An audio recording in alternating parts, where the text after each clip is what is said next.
Let's talk about job applications. The job applications grid in JobTabs serves as a great focal point to track your job applications, to get instant access to any of your job search information, and to serve as a launching point for applying to jobs. Just because you have a job application on the job applications grid doesn't necessarily mean that you have applied for the job yet. All jobs on the job application grid are sourced from saved jobs. They all have to start here on the saved jobs grid, and through the apply to this job wizard, these jobs on the saved jobs grid are transferred to the job applications grid, which is now kept on the dashboard tab as of JobTabs 2011.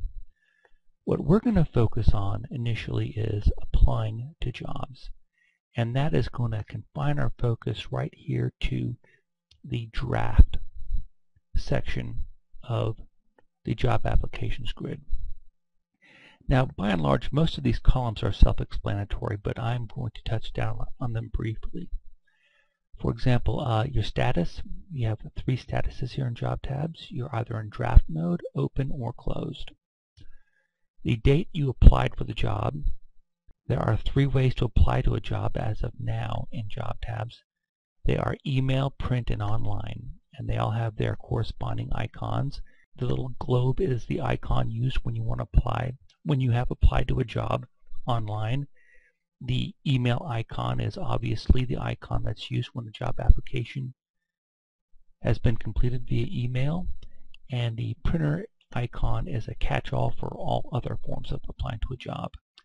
The follow-up field is completely optional. The company column, this is the company to who you are applying, the person you are working with, their title, the job ID, the date this job was saved from the web or created manually in JobTabs. This is the URL from where the job was originally sourced.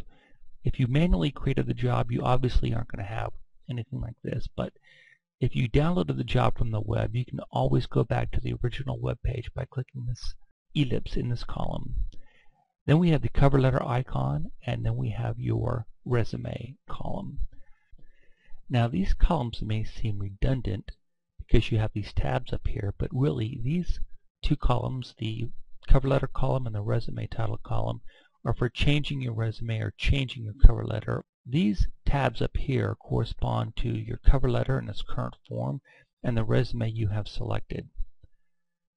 Now, to actually initiate a job application from the job applications grid, we start with the cover letter column.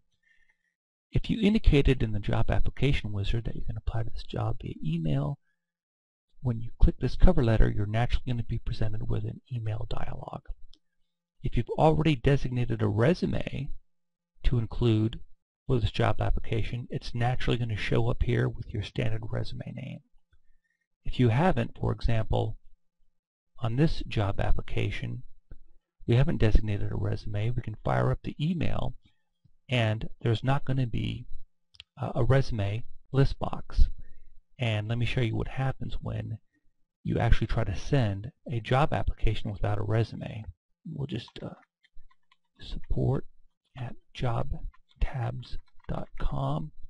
Try to send this. Say, hey, JobTabs did not find a resume. This one dialog, if you have to use this one dialog just one time, it would make the price of JobTabs worth it, because if you send a job application without a resume to a job you really want, that you're perfectly qualified for, you will be ruining the day you did not invest in a product like JobTabs, because it's just an embarrassing situation and a situation you generally want to avoid. So we will not send this email. Job applications require you to include a resume with your job application. Job applications sent via email are automatically moved from draft status to open status. Jobs applied to online or through printing your resume out need to have the date applied manually put in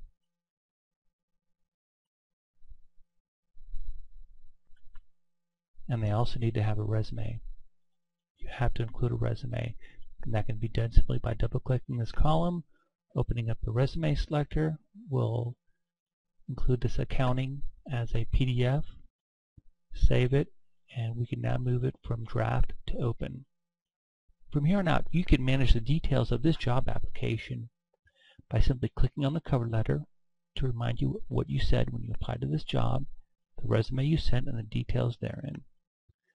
A great feature about the job applications grid is that once you've actually completed the job application and you want to add to the conversation or the rapport dialogue you've already established with the recruiter employer, you can simply click the activity button. The cover letter column turns into an activity column in the open or closed status.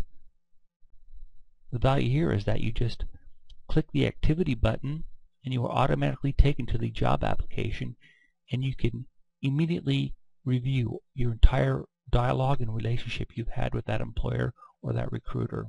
So that's a really great feature. If you don't get the job, obviously, you just move from open to closed. In the big scheme of things, the job application grid is very intuitive and going to be very helpful for any job seeker looking for a bird's eye view of their job search to date. This has been our tutorial on the job application grid. Thank you very much.